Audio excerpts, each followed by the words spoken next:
नमस्कार, स्वागत है आप सभी का न्यूज़ 18 के डिजिटल प्लेटफॉर्म पर। मैं हूं आपके साथ आपकी होस्ट चित्रा शर्मा। देश में एक बार फिर से लगातार कोरोना के मामले बढ़ते जा रहे हैं। देश में कोरोना वायरस के मामलों की संख्या बढ़कर अब 1045 तक हो गई है। सबसे ज्यादा 430 एक्टिव केस केरल में पाए गए, तो महाराष्ट्र में 210, दिल्ली में 104 और गुजरात में 83 केस पाए गए हैं। कर्नाटक के 80 केसों में से सिर्फ 73 बैंगलोर के हैं। तो वहीं महाराष्ट्र, राजस्थान, पश्चिम बंगाल और कर्नाटक में कुल 10 मरीजों की मौत हो चुकी है। इनमें से 8 की मौत एक हफ्ते के भीतर हो गई है। तो कोरोना से सबसे ज्यादा 5 मौतें महाराष्ट्र में हुई हैं। तो वहीं थाने में सोमवार को एक महिला की मौत हुई।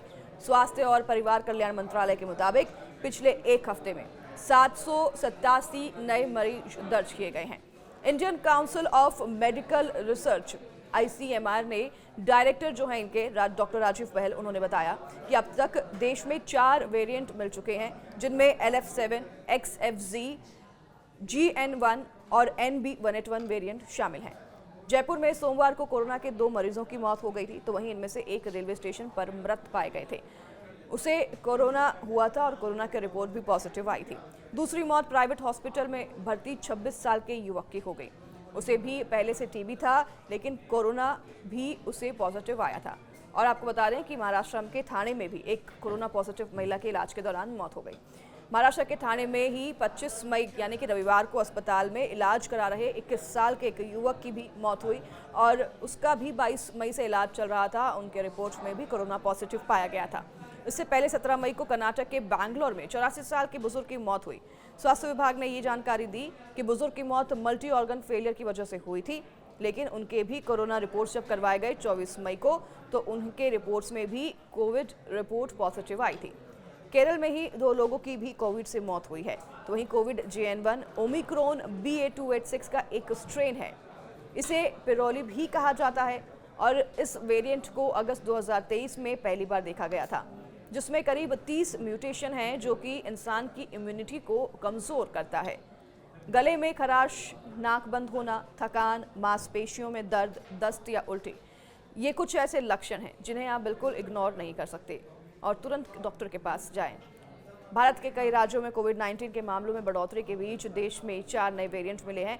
ICMR के डायरेक्टर डॉक्टर राजीव बहल ने ये जानकारी देते हुए बताया है कि दक्षिण और पश्चिम भारत में जिन वेरिएंट्स की सीक्वेंसिंग की गई है वे LF7, XFZ, JN1 और NB181 सीरीज के हैं। तो बाकी जगहों से जो नमूने लेकर सीक्वेंसिंग आई है उसकी सीक्वेंसिंग की जा रही है ताकि नए वेरिएंट की जांच की जा सके। मामले बहुत गंभीर नहीं है और लोगों को चिंता नहीं करनी चाहिए, ऐसा कहा जा रहा है, पर सतर्क जरूर रहना है। वर्ल्ड हेल्थ ऑर्गेनाइजेशन WHO ने भी इन्हें चिंताजनक नहीं माना है। हालांकि निगरानी में रखे गए वेरिएंट के रूप में कैटेगराइज इन्हें किया गया है। चीन सहित एशिया के दूसरे देशों में भी कोविड के बढ़ते मामलों में यही वेरिएंट दिख रहा है। NB181 के A435S, V445H और T478L जैसे स्पाइक प्रोटीन म्यूटेशन अन्य वेरिएंट की तुलना में तेजी से फैल रहे हैं। इन पर कोविड के खिलाफ बनी इम्यूनिटी का भी असर नहीं होता, तो भारत में कोविड का JN1 वेरिएंट सबसे आम है, ऐसा कहा जा रहा है। टेस्टिंग में आधे से ज़्यादा सैंपल में वह वेरिएंट मिला है। इसके बाद BA.2 जो कि 26% और ओमिक्रॉन सबलाइनेज जो कि 20% वेरिएंट के मामले भी मिले हैं।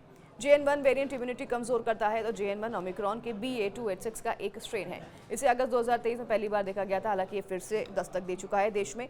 दिसंबर 2023 में WHO ने इसे वेरिएंट ऑफ इंटरेस्ट भी घोषित किया है और इसमें करीब 30 म्यूटेशन है जो कि इम्यूनिटी को कमजोर करते हैं। तो अगर आपको और भी कोई बीमारी है और अगर कोरोना का JN1 आपको वेरिएंट हो जाता है तो ये आपकी इम्यूनिटी को कमज़ोर करता है, जिससे कि आपको अधिक कई बीमारियां हो सकती हैं और ये जानलेवा है। हालांकि अमेरिका के जॉन्स हॉपकिंस यूनिवर्सिटी के अनुसार JN1 अन्य वेरिएंट की तुलना में ज़्यादा आसानी से फैलता है, लेकिन यह बहुत गंभीर नहीं है। दुनिया के कई हिस्सों में यह सबसे आम वेरिएंट बना हुआ है। JN1 वेरिएंट के लक्षण कुछ दिनों से लेकर हफ्तों तक रह सकते हैं। अगर आपके लक्षण लंबे समय तक बने रहते हैं तो हो सकता है कि आपको लंबे समय तक रहने वाला कोविड हो। यह एक ऐसी स्थिति है जिसमें कोविड-19 के कुछ लक्षण ठीक होने के बाद भी बने रहते हैं। तो ये राजस्थान, आपको बता दें कि राजस्थान में भी इसके कई ऐसे लोग जो हैं वो सामने आए हैं जिनमें ये वेरिएंट पाया गया है और देश के अलग अलग हिस्सों में कोविड के केसेस पाए जा रहे हैं जो कि JN1 के ही वेरिएंट है। लेकिन आप सावधानी ज़रूर बरतिए। अगर आपको ऐसे कोई भी लक्षण दिखाई देते हैं तो जल्द डॉक्टर के पास जाइए और उसका इलाज करवाइए।